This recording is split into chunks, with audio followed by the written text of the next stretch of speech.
Have you ever noticed how some people would rather struggle in silence than ask for help? They'll stay up all night, carry everything alone, act like they've got it handled, even when it's clearly too much. So, what's going on in their head? Here's the psychology of people who refuse to ask for help and what it quietly reveals about their mindset. Let's break it down. 1. They've been trained to believe needing help equals weakness. Some people didn't learn support as something normal. They learned survival. Maybe they grew up in an environment where emotions were ignored, problems were dismissed, or help came with conditions. So their brain links dependence with danger. Asking becomes embarrassing. Vulnerability becomes risky. And the result? They don't avoid help because they're strong. They avoid it because their nervous system learned, don't rely on anyone. 2. They fear being a burden more than they fear struggling. Have you ever heard someone say, "It's fine, I'll do it myself," while their eyes look exhausted? That's not independence. That's guilt. Psychologically, this is tied to low relational worth, believing your needs take up too much space. So instead of asking, they shrink, they overfunction, they carry it all, because they'd rather suffer than feel too much. 3. They're protecting an image.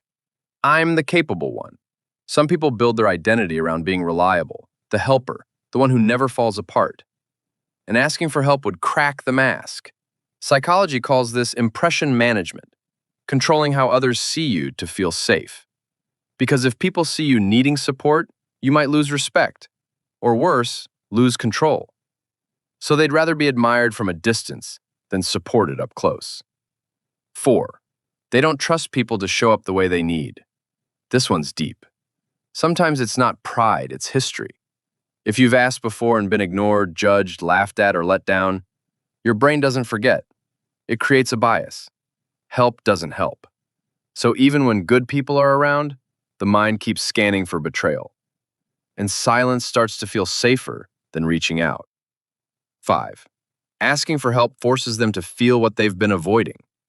Because the moment you ask, you have to admit something. I'm overwhelmed. I can't do this alone. I'm not okay.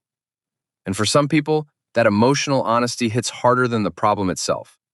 So they stay busy, they stay tough, they stay fine. Not because they don't need support, but because feeling needy triggers shame. So what's the takeaway here? People who refuse to ask for help aren't always strong. Sometimes they're just carrying an old belief that says, if I need someone, I'll pay for it. But real strength isn't doing everything alone. It's knowing when to let people in, without turning it into a self-worth crisis. If this felt a little too accurate, you're not alone. Subscribe to Human Codex for more psychology that makes you go, wait, that's exactly me. And if you know someone who always says, I'm fine, while silently drowning, share this with them. Catch you in the next one.